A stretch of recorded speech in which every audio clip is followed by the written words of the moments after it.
Hey, welcome. Today we're diving into an idea from thermodynamics that sounds a little heavy, but trust me, it's actually a super simple way to classify pretty much everything in the world around us.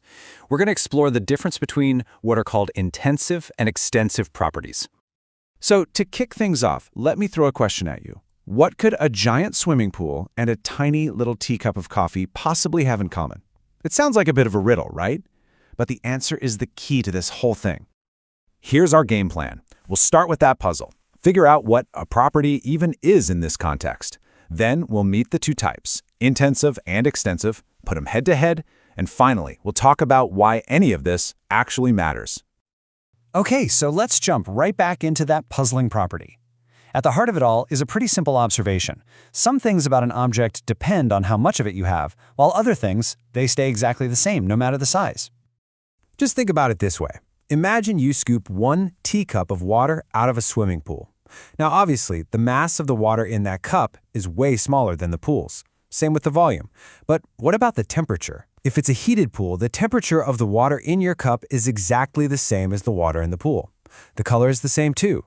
So what's going on here? Why do some properties change with sizing and others just don't?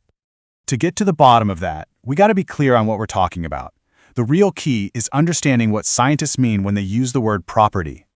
In the world of thermodynamics, a property is really just any characteristic of a system that you can measure. You know, things like temperature, pressure, mass, volume, even its color. It's like a snapshot that tells you the state of something right now, without you having to worry about how it got that way. So it turns out we can sort all these properties into 2 big groups. First up, let's look at the intensive properties. You can kind of think of these as the independent ones. They just don't care about the size or amount of whatever you're looking at. Yep, an intensive property is one that doesn't depend on the amount of stuff. Its value is the same for any little piece of the system. And you know what? There's a super simple mental test we can use to figure out if a property is intensive. It's called the divide in half test. It's so easy. All you do is imagine taking your system, whatever it is, and just splitting it right down the middle. Then you just ask yourself, did the value of the property I'm measuring change for each of the new halves? Let's give it a whirl with temperature. Picture a big container of water that's heated up to a nice and steamy 90 degrees Celsius. Okay, now in your mind, pour that water into 2 separate, smaller containers. You've just divided the whole system in half. So what's the temperature in each of those smaller pots? It's still 90 degrees Celsius, right? See, the value didn't change at all when we divided it. It totally passed the test. And that means temperature is an intensive property. Simple as that. And it's not just temperature. Other classic examples are things like pressure, density, color, and boiling point. I mean, the boiling point of water is 100 degrees Celsius, whether you have a tiny thimbleful or a giant tanker truck full of it. All right, now for our second category, extensive properties. And as you can probably guess, these are the complete opposite. Their value is all about the quantity, or the extent, of the system. An extensive property is one that does depend on how much stuff is there. The value for the whole thing is just what you get when you add up the values of all its little parts. So let's run our test again, shall we? This time, let's test mass. Imagine you've got a solid block of iron, and it has a mass of 10 kilograms. Okay, now fire up your imaginary saw and cut that block perfectly in 2. What's the mass of each of those new pieces? Well, 5 kilograms each. And there you have it. The value changed. It was literally cut in half when we halved the system. And because it changed with the amount, we know for sure that mass is an extensive property. And of course, mass isn't alone. Other common extensive properties are volume, length, and total energy. They all scale right along with how much stuff you've got.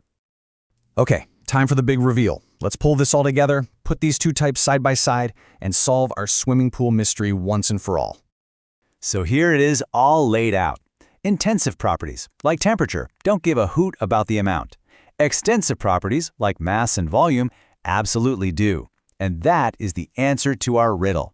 The teacup of water had a different volume and mass than the pool, but the exact same temperature, because we were comparing an extensive property with an intensive one. So you might be thinking, okay, that's kind of neat, but is this just some textbook trivia for a science test? And the answer is not at all. This distinction is actually incredibly important when you go from just talking about ideas to applying them in the real world. You see, this is super fundamental in practice. It lets chemists identify a substance just by its unique intensive properties, like its specific boiling point. And it also lets chemical engineers do something really amazing. Take a reaction that works in a tiny lab beaker and scale it all the way up to a massive industrial factory. They have to manage all the extensive properties, like the total volume and energy, to make sure the whole process stays safe and works correctly on that huge scale. And that brings us to one last little brain teaser for you. We know density is an intensive property. A block of gold has the same density no matter its size. But we calculate it by dividing mass, which is extensive, by volume, which is also extensive.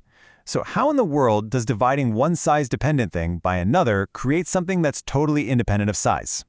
That's something to chew on. Thanks for joining me.